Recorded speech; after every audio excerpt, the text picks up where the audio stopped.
Hello, and welcome to another episode of the podcast. In case this is your first time joining us, I'm Jackie, and this podcast is designed for intermediate to advanced learners of English.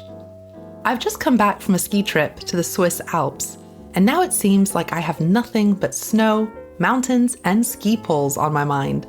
And to make matters worse, I've been glued to the television watching all of the Winter Olympics events and wishing I were back in the mountains. So in this episode, I want to scratch this itch and talk about the Winter Olympics with you, and I hope you'll enjoy it and find it useful. As usual, I'll stop to explain interesting idioms and vocabulary from time to time, but you can also access the full annotated transcript on my website, JackieTeachesEnglish.com, so you can read along. Without further ado, let's dive in. We are nearing the end of the 2026 Olympic Winter Games in Milano Cortina, and I'll be sorry for it to be over. I know all good things have to end, but I've really enjoyed these games, and I'm sad that I'll need to wait a full 4 years for the next ones to come around. This got me thinking about how long the Winter Olympics have actually been around for, and it turns out, just over 100 years. The first Olympic Winter Games were held in 1924 in Chamonix in the French Alps. This winter event was initially labeled the Winter Sports Week, and it was just a part of the larger Olympic Games in Paris that year. But clearly, the majestic mountain backdrop stirred the hearts of athletes and spectators alike, and a fully separate Winter Olympics was born. Since then, the Winter Olympics have been held in many countries boasting wintry months and high altitudes, including North America, Europe, Scandinavia, and Asia, with the last Winter Olympics being held in Beijing in 2022. Now, in 2026, the Winter Olympics have returned to Europe, the birthplace of alpine skiing, encompassing a huge area of northern Italy's breathtaking mountains. Over the years, the Winter Olympics has grown significantly. Back in 1924, during the first Games, 16 nations participated in 16 events. Compare that to 2026, where athletes from 93 countries are competing across 116 events. Despite its popularity, the Winter Games are not without challenge. The changing snow and weather conditions due to climate change are shortening the season and causing many ski resorts and event organizers to rely on artificial snow. Artificial snow, which is icier and denser than natural snow, is a lot less pleasant to fall on, resulting in a higher risk of injury for athletes. Sadly, the number of venues able to host the Winter Olympics is also shrinking. Only 10 of the 24 venues used since 1924 will have the right climate and natural snowfall by 2050. So it's definitely not something to take for granted, and we should certainly enjoy it while we can. To take something for granted is an idiom that means to not appropriately appreciate something, often because we're used to it. I definitely do not want to take natural snow for granted. And of course, the top thing to enjoy when watching the Winter Games is the variety of sports on offer. So let's turn our attention to the events, and in an attempt to make this part a little more interactive, I'm going to turn it into a guessing game. So in a moment, I'll read out a description of a Winter Olympics event, and then give you the chance to guess the sport I'm talking about. There will be 5 in total. Are you ready? Let's begin. Number 1. Our first sport to guess originated in Scotland in the 16th century. To play, teams of 4 people slide heavy granite stones across the ice towards a target, and whoever's stone is closest to the center wins a point. You can control the trajectory and distance of the stone by sweeping the ice in front of it. Which sport is this? That's right, we're talking about curling, a sport that values precision, teamwork, and strategy. The second sport is the ultimate test of speed and stamina. The oldest form of skiing, this sport was born in Northern Europe out of the need to travel long distances through the snow.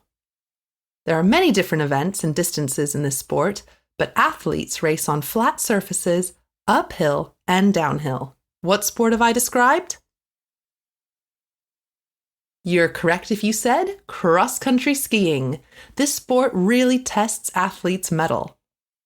The idiom to test one's mettle means to challenge someone's resilience, courage, and strength under difficult circumstances. The third sport on our quiz is one of the most adrenaline-fueled events, a sport where athletes race down an ice track at over 150 kilometers per hour on a sled, feet first and with no brakes. They rely on their quick reflexes and balance to steer as they go down the track at eye-watering speeds. What sport am I describing here? I am indeed talking about luge. Luge originated in 19th century Switzerland and joined the Winter Olympics in 1964.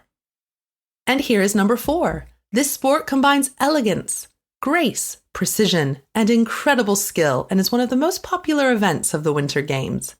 Offering a spectacle of incredible jumps and mesmerizing spins, athletes in this sport earn points for their technical skills, and the more complicated a move is, the more points it will earn. They are also judged on their choreography, transitions, and composition. Which sport am I talking about? That's right, I have described figure skating. This is one of my personal favorite events, but I do find watching some of the routines a nail-biting experience, as I hate it when the skaters fall or make a mistake. If something is described as nail-biting, it means that it's very anxiety-inducing. It causes you to worry, so you might start biting your nails. And our last sport for the quiz is one that originated in Scandinavia in the 18th century. This sport swings from moments of pure intensity to moments of absolute concentration and steady hands. If you keep steady, it means you are completely still. Athletes start by racing on skis, and after each lap, they have to shoot targets with a rifle. In order to get an accurate shot, athletes must quickly regulate their breathing after having sprinted on skis. Not an easy feat. Here, a feat, which is spelled F-E-A-T, means an extraordinary achievement that takes incredible skill or strength. So what sport am I describing? Yep, you got it. That is the biathlon. Well done if you correctly guessed all 5 sports. So the Winter Olympics is such a delight to watch, and with 16 different sports and 116 events, there is never a dull moment. However, I'd also like to share with you some out there sports that used to feature in past Winter Olympics that have sadly been discontinued. If something is described as out there, it means to be a little unconventional or eccentric, perhaps a bit strange. Let's start with skijoring, a sport where an athlete on skis is pulled by an animal or animals, usually reindeer, a horse, dogs, or even a motor vehicle. Stemming from Norwegian, it translates as ski driving. This originated as a real mode of winter travel, but now is a competitive sport. It sadly only featured in the Winter Games once at St. Moritz in 1928, where the race was held on a frozen lake and horses were the animals of choice. Or what about the Winter Pentathlon, which was a 5-event competition involving cross-country skiing, rifle shooting, downhill skiing, fencing, and horse riding, just to round it off. If you round something off, it means that you complete it in a satisfactory way by adding a final, pleasant touch. I have to say that while I can perhaps understand the relevance of the 4 other sports, I'm not sure where fencing came from. In any case, this beast of an event was held at the 1948 Olympic Games in St. Moritz and never again. And I've saved my favorite for last, ski ballet. Yes, you heard me correctly. This sport combines the grace of figure skating and the strength of alpine skiing with downhill skiing that incorporates artistic dance, spins, flips, and jumps. Performed to music, this funky spin-off from traditional skiing featured in both the 1988 and 1992 Winter Olympics. Of course, it came out of the 80s. But we may one day see ski ballet back at the Olympics in the future, there has been a resurgence of popularity recently, with old videos going viral on social media, so you never know. Before we wrap up, I'd like to share with you some fun Winter Olympics-related trivia. These are little facts that stood out to me as being particularly interesting or funny. First, women were only allowed to participate in the figure skating sport in the first Winter Olympics in 1924. This continued until 1948, when skiing also became a competitive sport for women. Nowadays, thankfully, all Winter Olympic sports are open to all athletes.